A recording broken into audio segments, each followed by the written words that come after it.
اعوذ باللہ من الشیطان الرجیم بسم اللہ الرحمن الرحیم الحمد للہ رب العالمین الصلاۃ والسلام علی اشرف الانبیاء والمرسلین وخاتم النبیین سیدنا و مولانا علی رسولہ الکریم وأہل بیتہ الطیبین الطاہرین المعصومین المظلومین اما بعد فقال اللہ تبارک و تعالی فی کتابہ المجید و فرقانہ الحمید بسم اللہ الرحمن الرحیم الرحمن علم القرآن خلق الانسان علمہ البیان الشمس والقمر بحسبان والنجم والشجر يسجدان والسماء رفعها ووضع الميزان ألا تطغوا في الميزان وأقيموا الوزن بالقسط ولا تخسروا الميزان والأرض وضعها للأنام فیہا فاکہۃ والنخل ذات الاکمام والحب ذو العصف والریحان فبأی آلاء ربکما تکذبان۔ صدق اللہ العلی العظیم۔ محترم سامعین کرام، السلام علیکم ورحمۃ اللہ وبرکاتہ۔ الحمدللہ اللہ تعالیٰ کی لطف و عنایت سے، خداوند تبارک و تعالیٰ کی توفیق سے موضوع گفتگو آپ کی خدمت میں تفسیر سورہ رحمان بیان ہو رہی ہے۔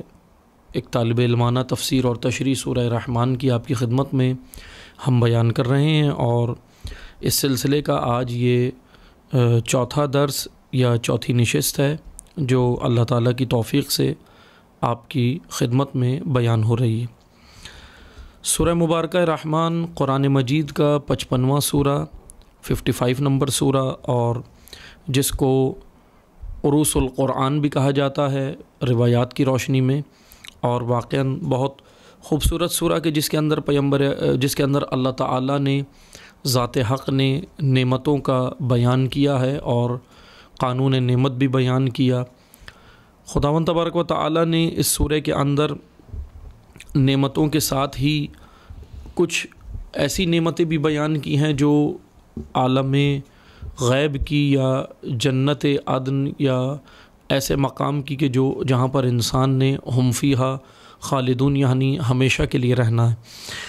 سورہ رحمان میں ہم جو تشریح ہم نے کی تھی گزشتہ دروس میں، ہم آپ کی خدمت میں یہاں تک پہنچے تھے کہ ہم نے آیت نمبر 6 تک آپ کی خدمت میں ہم نے اس کا بیان کیا تھا، کہ اس کا خلاصہ میں مختصر سا عرض کر دوں، توجہ سے سنیں۔ اللہ تعالیٰ کا فرمان ہے کہ الرحمن علم القرآن، کہ رحمان خداوند تبارک و تعالیٰ کے اس نام سے یہ سورہ شروع ہو رہا ہے۔ علم القرآن، ہم نے قرآن کو سکھایا، قرآن کا علم عطا کیا۔ خلق الانسان، انسان کو خلق کیا۔ علمہ البیان، اور پھر اسے بیان عطا کیا۔ ان آیات کی تشریح ہم گزشتہ درس میں کر چکے ہیں آپ کی خدمت میں۔ آگے ہے اللہ تعالیٰ کا فرمان ہے الشمس والقمر بحسبان، کہ سورج اور چاند ایک معین حساب و کتاب کے تحت چل رہے ہیں۔ یعنی میں نے بیان کیا تھا آپ کی خدمت میں کہ یہ ایسٹرو فزکس کی آیت ہے، یعنی کہ اللہ تعالیٰ نے ہمیں دعوت دی ہے ان علوم کی جانب کہ جو کائنات کے اندر اللہ تعالیٰ نے رکھے ہیں، کہ ان علوم کی جانب انسان آئے اور آ کر دیکھے کہ خداوند تبارک و تعالیٰ نے کیا خلقت کے اندر کیا حکمت رکھی ہے، اور ان نعمتوں میں انسان کے کیا فوائد ہیں۔ اگلی آیت والنجم والشجر یسجدان، کہ نجم اور شجر، نجم کا معنی بھی ہم نے بیان کیا کہ بیلیں، کوپل اور سبزہ جو زمین سے اپنا سر نکالتا ہے اور اگتا ہے اس کو نجم کہتے ہیں، اور نجم اور شجر درخت اللہ کو سجدہ کر رہے ہیں۔ اور سجدے کے بارے میں ہم بیان کر چکے ہیں کہ نجم و شجر کا سجدہ دراصل ان کی اطاعت ہے، اللہ کی قانون کے مطابق چلنا، خداوند تبارک و تعالیٰ کے مقرر کردہ قانون کے مطابق پروان چڑھنا، نشو و نما پانا، اور معاشرے کو، انسانوں کو اور وہ نعمتیں فراہم کرنا جو اللہ نے ان کی ذمہ داری، ڈیوٹی اور ماموریت لگائی ہے، یہی ان کا سجدہ ہے۔ یعنی بغیر چوں چراں کے خداوند تبارک و تعالیٰ کے قانون کے اندر، اس نظام کے اندر نظام مند ہونا، دراصل یہی شجر و حجر یا شجر و نجم کا یہی سجدہ ہے جو اللہ تعالیٰ نے بیان کیا۔ یہ آیت نمبر 6 تھی۔ اب آگے ایک اور خوبصورت مطلب اللہ تعالیٰ نے آیت کے اندر شروع کیا، اور وہ 7ویں آیت ہے کہ وَالسَّمَاءَ رَفَعَهَا وَوَضَعَ الْمِيزَانَ، کہ اور دیکھیں، انسان دیکھے کہ آسمان کو اس نے اونچا کیا، بلند کیا۔ وَالسَّمَاءَ رَفَعَهَا، بلند آسمان جو ہمارے سروں کے اوپر موجود ہے، اس کی جانب غور و فکر کرو۔ غور و فکر اور تدبر کی جانب اللہ تعالی ہماری توجہ کرا رہا ہے کہ وَالسَّمَاءَ وَرَفَعَهَا، رفعَهَا، کہ دیکھو کہ کس طرح آسمان یہ جو بلند، کیونکہ سما عربی زبان میں کہتے ہیں بلند کو، بلند ایک کلی معنی اس کا بلندی ہے، یا بلند سما کو کہتے ہیں، جو بھی مثلا بلند ہو، لیکن یہاں پر آیہ کریمہ کے اندر آسمان کو مراد لیا گیا ہے کہ دیکھو کہ یہ جو سما، یہ جو اوپر تمہارے سروں کے اوپر جو آسمان ہے، رفعَهَا،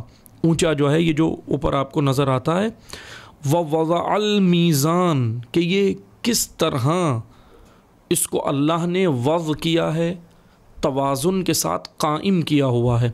توازن، میزان، میزان کا لفظ عموماً اردو زبان میں بھی استعمال ہوتا ہے، اور میزان کا جو ایک سادہ سا معنی ہے جو لیا جاتا ہے، وہ ہم ترازو کو کہتے ہیں اردو زبان میں، کہ جس طرح ہم ناپ تول کے لیے ایک ترازو کو استعمال کرتے ہیں، اس کو ہم میزان کہتے ہیں۔ لیکن میں آپ کی خدمت میں پہلے بھی بارہا یہ مطلب عرض کر چکا ہوں کہ اگر ہم مصادیق کے اندر، ہمارے ذہن میں اگر صرف مصادیق رہیں گے تو ہم کبھی بھی کلی مطلب کو سمجھ نہیں پائیں گے۔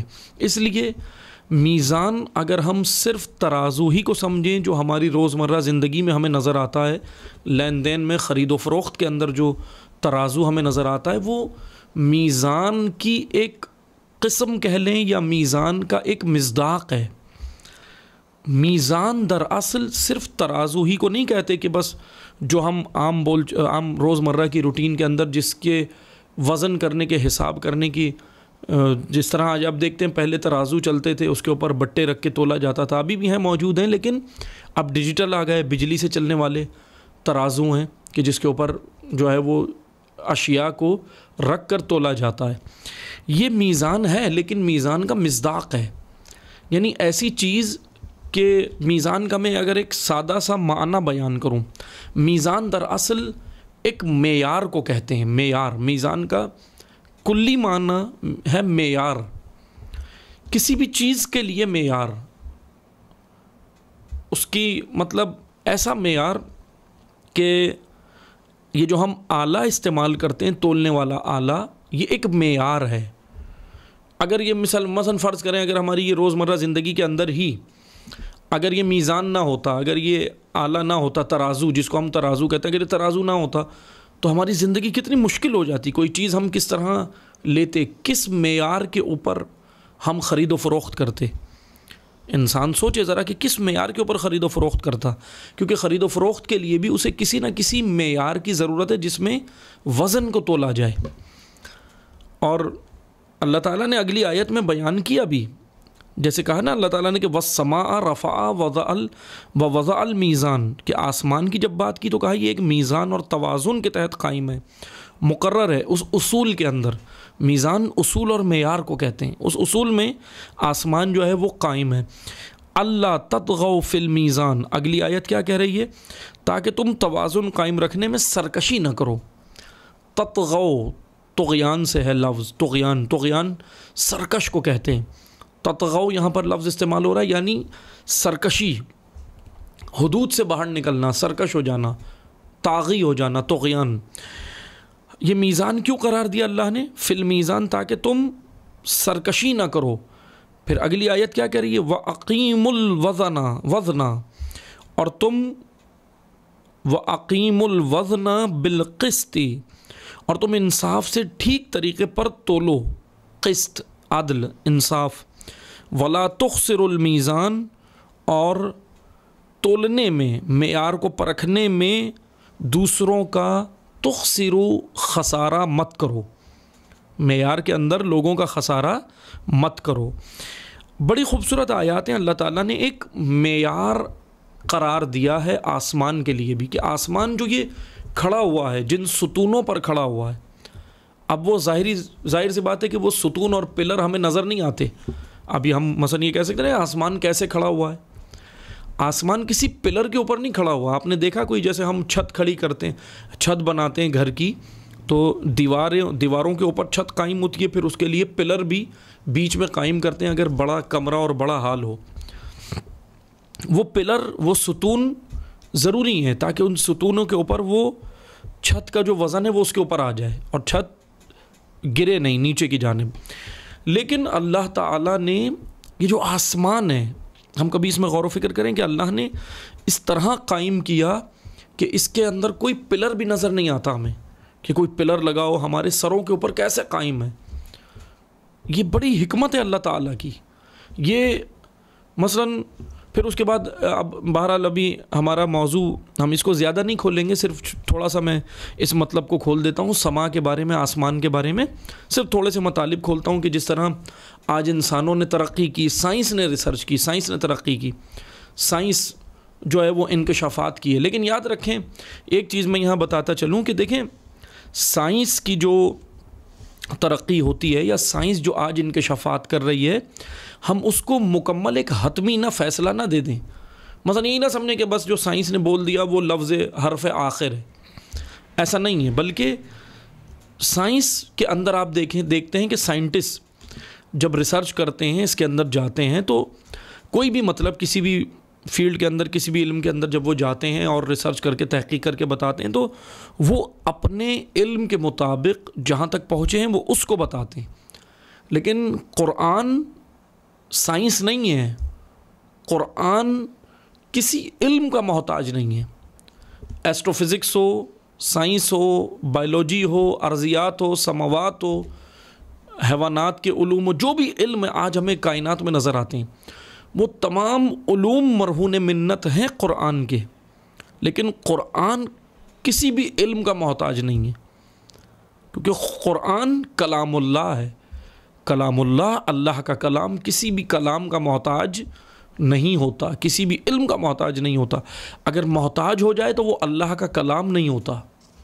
اسی لیے مثال کے طور پہ اگر قرآن کریم نے کوئی بات کی ہے کسی مطلب کے لیے، کسی بھی موضوع کے اوپر، تو قرآن کریم کی بات کے اندر یا قرآن کریم کی اس آیت کے اندر یا اس علم کے اندر جو قرآن ہمیں دینا چاہ رہا ہے، اس کے اندر کئی پہلو ہوتے ہیں، کئی جہات ہوتی ہیں جو زمانوں کے ساتھ ساتھ تقاضے، زمانے کے تقاضوں کے ساتھ ساتھ کھلتی ہیں، نظر آتی ہیں، آشکار ہوتی ہیں، منکشف ہوتی ہیں۔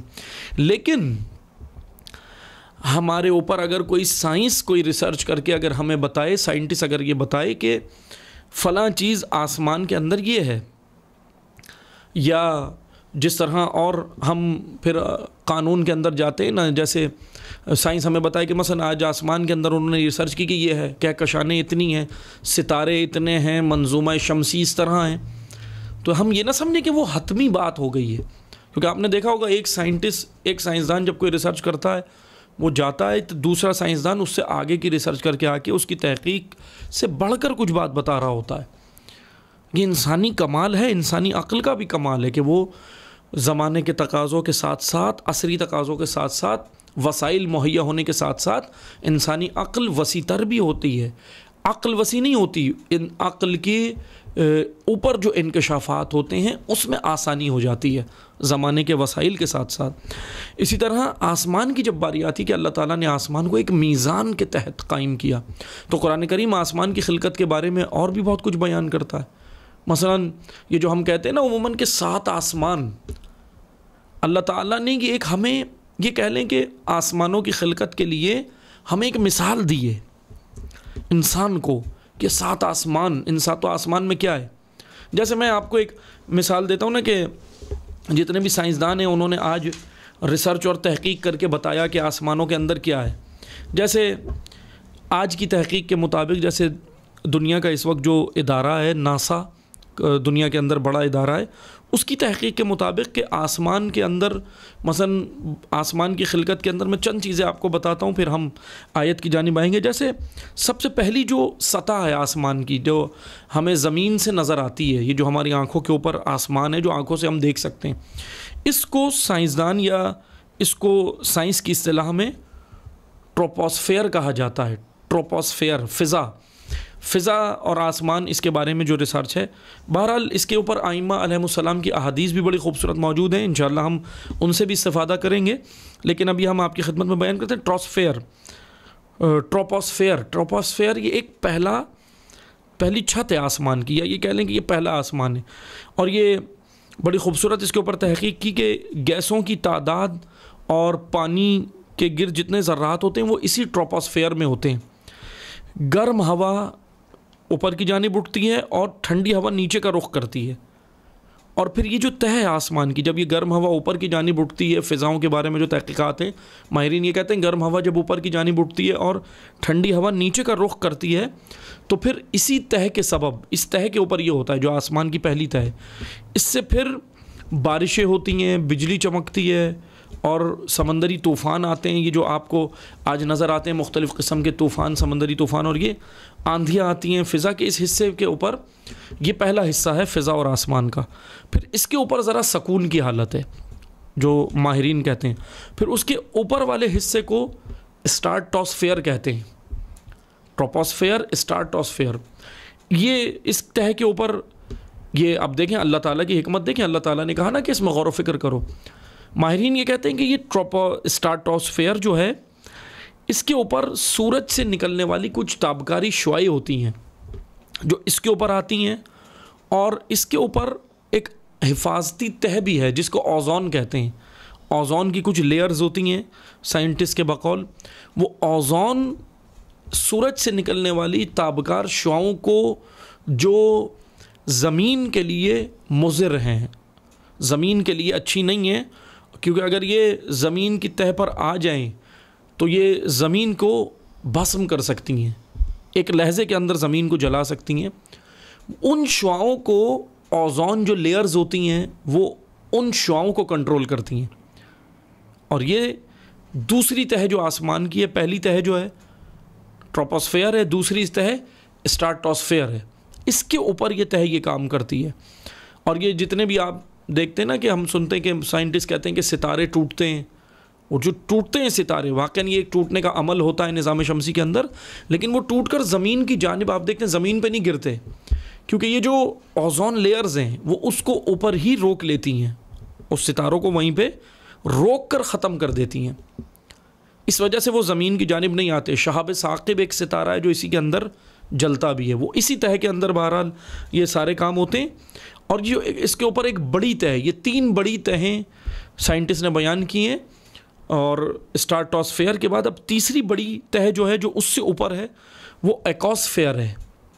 یہ بھی ایک تہ ہے اور یہاں ہوا کی مقدار بڑی معمولی ہے بعض سائنٹسٹ کے بقول. یہ تینوں تہیں، اب آپ اس پہ توجہ کریں، یہ 3 تہیں بیان کی ہیں سائنٹسٹ نے، اور اس کے ساتھ یہ بھی بیان کیا کہ اس کے اندر کیا کیا موجود ہیں، گیسز کس طرح ہیں، یہ ساری چیزیں کس طرح ہیں. عزیزان محترم، اے انسان، اس پہ غور و فکر کریں کہ یہ تو میں نے ایک نمونے کے طور پہ بات آ گئی تھی تو اس لیے آپ کو یہ بتایا کہ سائنٹسٹ نے یہ ریسرچ کر کے یہاں تک پہنچے. لیکن یہ آسمان ایک میزان کے تحت ہے، ایک میزان کے تحت ہے. میزان کیا ہے؟ میزان ہے ایک توازن، اللہ کا ایک نظام، سسٹم، معیار، اصول. آپ دیکھیں گے یہ ہے نا میزان ہے. یہ سورج سے نکلنے والی تابکاری شعاعیں، اوزون لیئر اس کو روک رہی ہے. ستارے ٹوٹ رہے ہیں، زمین پر آ کر گریں تو زمین کو ختم کر دیں، لیکن اوزون لیئر اس کو، یہ ایک سسٹم ہے اللہ تعالیٰ کا، یہ میزان کے تحت ہے. اب وہ بہرحال یہ بھی ایک الگ موضوع ہے کہ یہ کیوں ٹوٹتے ہیں ستارے، اس کی کیا وجہ ہوتی ہے، اور پھر یہ سورج جو ہے وہ ایسی تابکاری شعاعیں بھیجتا کیوں ہے؟ بھائی نہ بھیجے، لیکن وہ بھی سورج کی زندگی کے لیے ضروری ہے۔ وہ تابکاری شعاعیں سورج جو اخراج کرتا ہے وہ سورج کی حیات کے لیے ضروری ہے، اور یہ جو ستارے ہیں یہ اس نظام شمسی کو برقرار رکھنے کے لیے ضروری ہیں، ورنہ اگر یہ نہ ٹوٹیں یا سورج تابکاری شعاعیں نہ دے، کیونکہ اللہ نے نظام اس طرح بنایا ہے، اللہ نے تخلیق کائنات اس طرح کی ہے کہ ایک تمام اشیاء جو اللہ تعالیٰ نے خلق کی ہیں وہ ایک دوسرے سے مربوط ہیں، سسٹم اللہ تعالیٰ کا اس طرح ہے۔ مثلا یہ نظام شمسی کے اندر جتنے ستارے، کہکشانیں، چاند، زمین، یہ سارے ایک دوسرے سے کنیکٹ بھی ہیں، مربوط بھی ہیں، اور دوسرا ایک دوسرے کی ضرورت بھی ہیں۔ یہ اللہ کا نظام ہے بڑا خوبصورت، یعنی صرف ذات خدا ہے جو کسی کی محتاج نہیں ہے، ذات خدا ہے جس کو کسی کی کوئی ضرورت نہیں ہے۔ لفظ ضرورت ہی ذات خدا کے لیے نہیں کہا جا سکتا، ذات خدا کے لیے، ذات حق کے لیے، واجب الوجود ذات کے لیے، ورنہ تمام کائنات کی جتنی اشیاء ہیں آپ دیکھیں ایک دوسرے سے جڑی ہوئی ہیں۔ سورج کے جتنے یہ سیارے اور اس کے گرد جتنا اس کا نظام ہے وہ سب سورج کی ضرورت بھی ہے، اگر وہ نہ ہو تو سورج کی حیات کے لیے بھی مسئلہ ہے، اور ان تمام سیاروں اور کہکشانوں کے لیے سورج ضروری ہے، سورج نہ ہو تو یہ سارا نظام نہیں ہوگا۔ اس لیے ایک دوسرے کی ضرورت کے تحت اللہ تعالیٰ نے اس طرح اس کو خلق کیا ہے۔ زمین پر سورج کی شعاعیں، زمین پر سورج کے فوائد، وہ سب آپ آشنا ہیں، جانتے ہیں کہ کس طرح اللہ تعالیٰ نے ان کو خلق کیا، لیکن یہ سب ایک میزان کے تحت ہے، میزان سے ہٹ کر نہیں ہے، عدل الہی سے ہٹ کر نہیں ہے۔ یہی عدالت الہی کہ خدا نے کیا خوبصورت نظام قائم کیا۔ اب اسی میزان کو جب ہم اپنی آج روٹین کی لائف میں لاتے ہیں تو ہمیں روزمرہ چیزیں خریدنی ہوتی ہیں، تو پھر کیا ہوتا ہے، اس میزان کی ضرورت پڑتی ہے، اس کے اندر ہم تولتے ہیں، دیکھتے ہیں۔ اگر یہ میزان نہ ہو، آلہ نہ ہو، تولنے کا کوئی معیار نہ ہو، تو ہم کس طرح اشیاء خورد و نوش لے سکیں گے، خرید و فروخت کر سکیں گے، یا دیگر اشیاء کی خرید و فروخت ہو سکے گی؟ یہ ایک معیار ہے۔ اسی طرح میزان ایک اور جگہ پر استعمال ہوتا ہے، آپ نے دیکھا کہ روایات میں بھی کہا گیا ہے کہ میزان، ایک سب سے بڑا میزان جو اللہ تعالیٰ نے قائم کیا ہے نا، وہ جانتے ہیں وہ کیا ہے؟ وہ یہ ہے کہ انسان کو زندگی میں اس میزان کی ضرورت ہے۔ یہ جو عام تولنے کا میزان ہے، یہ تو ایک مادی ضروریات جو ہماری اس کے لیے ہیں، مادی جو ہماری ضروریات ہے اس کے لیے بھی ایک میزان ہے نا جو ہم استعمال کرتے ہیں، لیکن عزیزان محترم ایک میزان وہ ہے جو ہمارے نفس اور روح کے لیے اللہ تعالیٰ نے خلق کیا ہے، یعنی خود انسان کے وجود کے لیے ایک میزان ہے۔ اگر اس میزان کے تحت وجود انسانی نہیں ہوگا، وجود انسانی چل نہیں سکتا۔ اور وہ میزان کیا ہے؟ جیسے ہم جب روایات کی جانب جاتے ہیں تو حضرت امام علی ابن موسیٰ الرضا علیہ الصلوۃ والسلام، امام ہشتم، 8ویں امام سے یہ روایت ہے۔ امام رضا علیہ السلام سے جب میزان کے بارے میں پوچھا ایک شخص نے آ کے کہ مولا یہ بتائیں میزان ہے کیا؟ اللہ نے جو میزان کا حکم دیا، یا میزان کو مثلا ہم سنتے ہیں روایات کی روشنی میں، تو وہ میزان ہے کیا؟ امام رضا علیہ السلام نے بولا کہ وجود امام میزان ہے امت کے لیے۔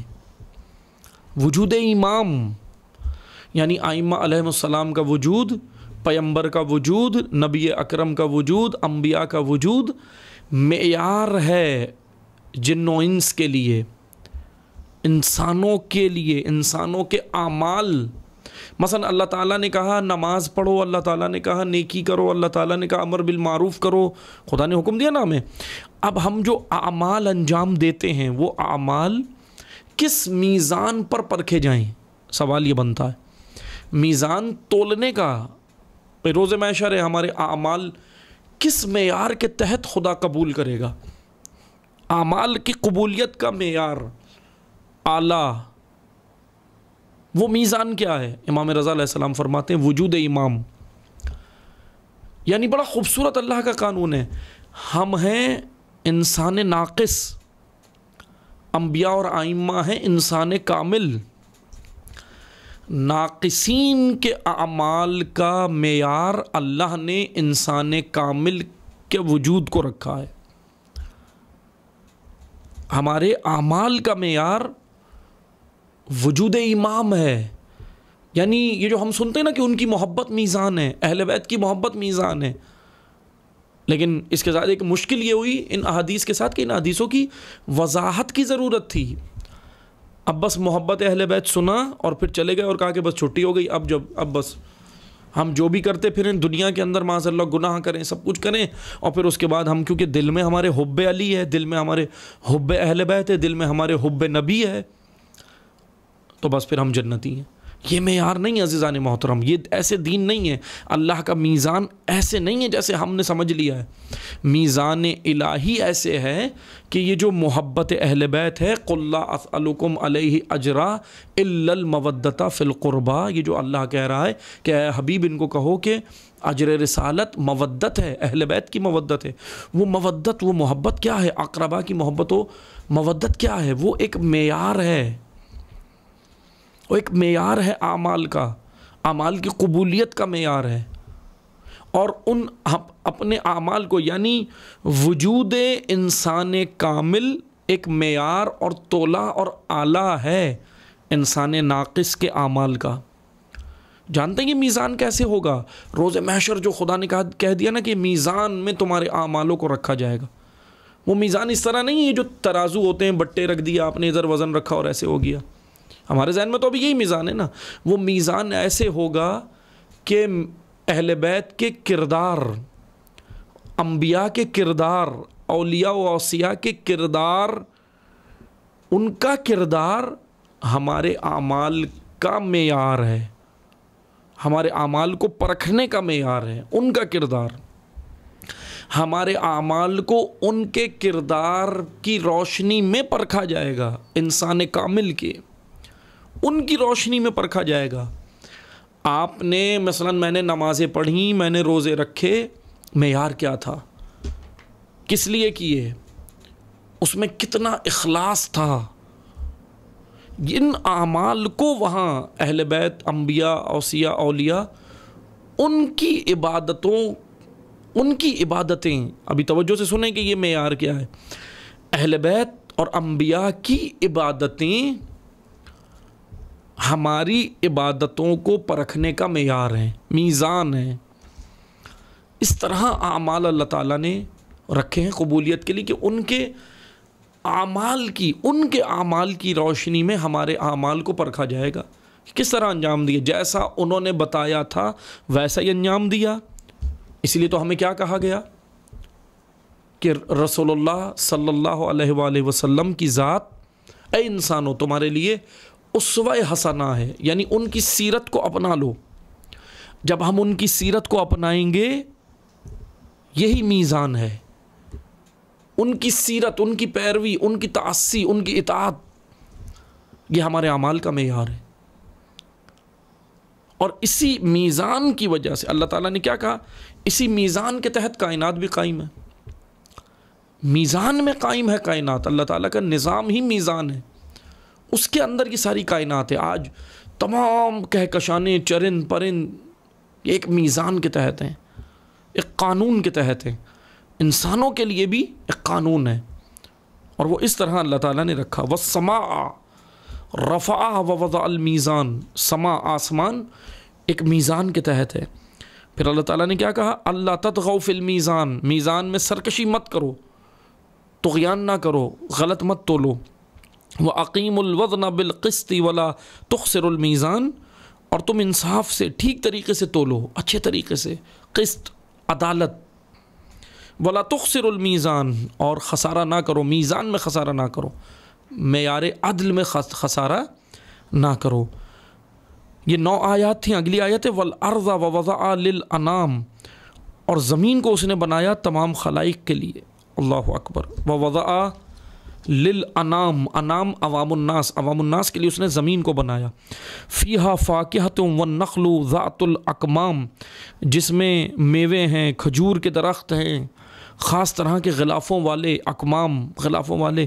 والحب ذو العصف والریحان، اور دانے ہیں اس کے اندر جو پتوں کے اندر ہوتے ہیں، اور خوشبودار پھل ہیں، پھول ہیں. فَبِأَيِّ آلَاءِ رَبِّكُمَا تُكَذِّبَانِ، پھر آگے اللہ تعالیٰ نے کہا کہ تم اپنی رب کی کس کس نعمت کو جھٹلاؤ گے، کس تکذیب کرو گے. یہ آیات آج ہم نے جو ابھی یہاں تک پڑھی ہیں، 9 آیات آپ کی خدمت میں بیان کی ہیں میزان تک. آگے اللہ تعالیٰ نے جو عرض کا ذکر کیا ہے کہ زمین کو دیکھو، زمین میں کیا ہے، اور پھر اس کے اندر کھجور، اور پھر اس کے اندر یہ نخل، اور اس کے اندر یہ ساری چیزیں. پھر یہ انشاءاللہ ہم اس کو اگلے درس میں آپ کی خدمت میں ہم بیان کریں گے انشاءاللہ. ابھی ہم اس درس کو یہیں روکتے ہیں، باقی جو انشاءاللہ ہوگا وہ آپ کی خدمت میں اگلے درس میں بیان کریں گے. والسلام علیکم ورحمۃ اللہ وبرکاتہ.